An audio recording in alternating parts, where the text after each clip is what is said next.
시청자 여러분 안녕하십니까? 이영풍 TV입니다.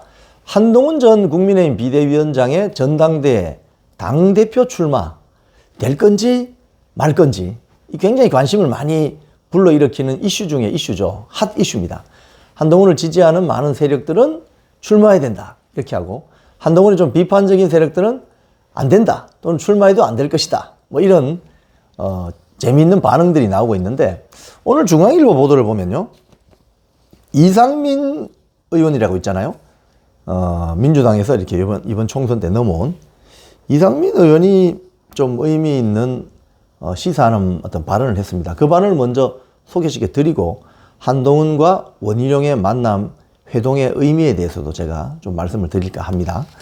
이상민 국민의힘 의원이 한동훈 전 비대위원장이 출마할 것으로 마음은 기울지 않았나는 생각이 든다 이렇게 밝혔어요. 이상민 의원이 그 YTN 라디오 인터뷰에 나가가지고 최근 여러 가지 상황이 한동훈 위원장이 나오는 게 거의 기정사실화 되어 있지 않느냐. 본인이 직접 들은 건 아니지만 미루어 짐작해보면 딱히 안 나간다는 건 아닌 것 같다. 즉 나온다는 이야기죠. 이상민 의원이 또 이렇게 이야기합니다. 총선 결과가 이번에 안 좋았기 때문에 이 총선을 진두지휘한 비대위원장 입장으로서는 전당대회는 나가지 않는 게 마땅하고 자연스럽다고 본다. 그렇게 하면서도 지금 어수선하고 무기력증에 빠져 있는 이 당을 수습할 수 있는 최적임자라고 생각하는 분들이 상당히 많다. 그렇죠. 지금 뉴시스 여론조사에 보면 당대표 적합도에 국민의힘 지지자들은 거의 48% 한동훈을 지지하고 있죠. 그 점에 대해서는 반론을 제기가 쉽지 않다. 이 여론조사 통계로 나오는 거니까요. 자, 그런데 이상민 의원이 이런 이야기를 합니다. 지금 총선으로 한동훈 본인이 심신이 많이 지쳐 있는데 이 공격까지 받게 되면은 사람은 감정의 동물이라서 또 지치고 상처받을 수밖에 없다. 자, 그래서 이상민 의원의 주문입니다. 만약 나간다면, 당대표로 나간다면 각오하고 나와야 한다. 상처를 입더라도 상처를 견뎌내고 뚫고 나가야 한다. 이런 말을 해주고 싶다. 이렇게 인터뷰에서 말했다고 해요. 그리고 한 전 위원장하고 최근에 만났느냐 이런 질문에는 약속은 했지만 바빠서 못 만났다. 이런 이야기가 있습니다. 지금 사실 전당대회를 6말 7초 하다가 7말 8초 이런 이야기가 나오고 있는데, 황우여 비대위원장은 8월까지도 갈 수 있다. 이렇게 약간 천천히 가야 된다. 이런 주장을 하죠. 근데 이번에 새로 들어간 성일종 그 사무총장입니까? 이분은 아니다. 6말 7초, 7월에도 할 수 있다. 이렇게 빨리 진행해야 된다. 이렇게 좀 약간 이견이 있습니다. 이견이. 그 이견이 있는 이유는 다 있는 거죠. 그 핵심 이슈 중에 하나가 한동훈 전 비대위원장이 출마하느냐 마느냐. 전당대회 일정을 약간 늦추게 되면 어떻게 되겠습니까? 늦추게 되면 한동훈이라는 이슈가 자꾸 잊혀질 수 있죠. 근데 빨리빨리 진행해버리면은 또 이슈가 살아있으니까 그런 것들이 있는 것 같아요. 자, 그런데, 이틀 전이죠. 한동훈 전 비대위원장하고 원희룡 전 장관이 만났습니다. 이번에 원희룡 전 장관 같은 경우는 총선에 나가서 떨어졌습니다. 낙선했습니다.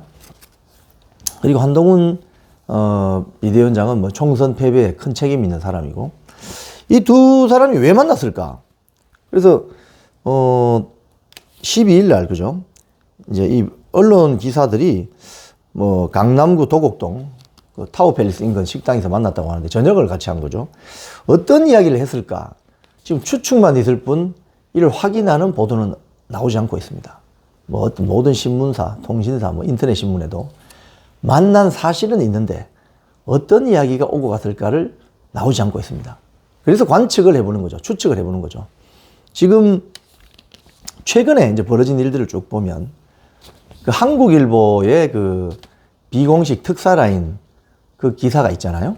그 기사를 보면 약간 유추할 수 있는 내용이 있습니다. 그 기사에 보면 이재명 측에서 원희룡 전 장관을 아주 경계한다는 뉘앙스의 어떤 발언들이 있죠. 그 기사를 보면. 한국일보 기사에 대해서는 지금 진위 여부가 가려져 있지 않습니다. 다만 대통령실에서 그 비공식 특사 라인으로 뭐 활약했다고 막 떠벌리는 함성덕 교수나 임혁백 교수에 대해서 사법적인 조치를 취하지 않고 있기 때문에 지금 현재는 이게 약간 사실인가? 뭐 이런 수준의 어떤 세간의 평가가 있는 거죠. 그리고 대통령이 기자회견 이후에 사실상 관심에서 멀어져 갔습니다. 하지만 그 내용들을 이렇게 행간을 보면 이재명 측이 원희룡 장관에 대해서는 좋지 않은 감정을 갖고 있다. 어떤 이런 뉘앙스를 읽을 수 있는 거죠.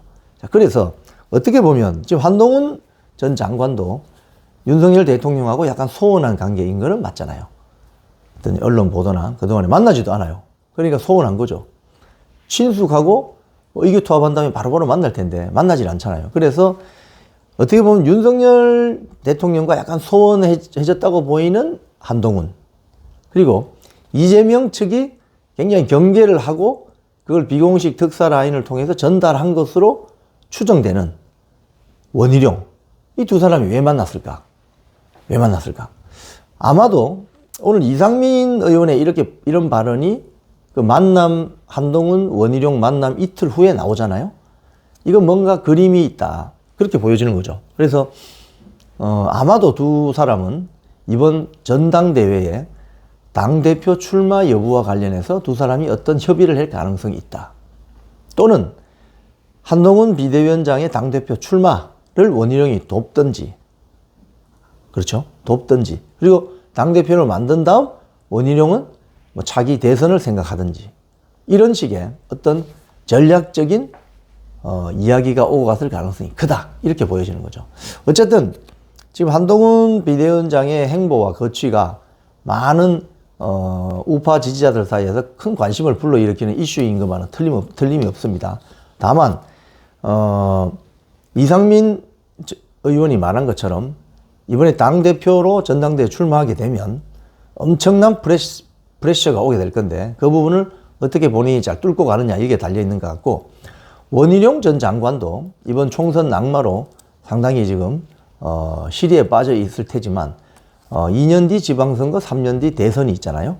이런 부분에 한동훈 전 비대위원장과 발을 맞춰 가려고 협조할 또는 동맹, 연대 할 수 있는 가능성을 열어두려고 할 수도 있습니다. 그래서 아마도 이날 이 두 사람이 어떤 대화를 했는지, 어떤 협의가 진행 중이었는지는 곧 멀지 않아 그 내용들이 언론에 알려질 겁니다. 그렇게 되면 이 당대표를 뽑는 국민의힘 전당대회는 또 뉴스의 중심으로 설 수밖에 없고, 이 두 사람의 역할이 어떤 관계인지 이런 부분들은 조금 있으면 우리 일반 국민들이나 우리 시청자 여러분들께서도 관측하고 전망하고 분석할 수 있는 그 시기가 오리라고 생각합니다.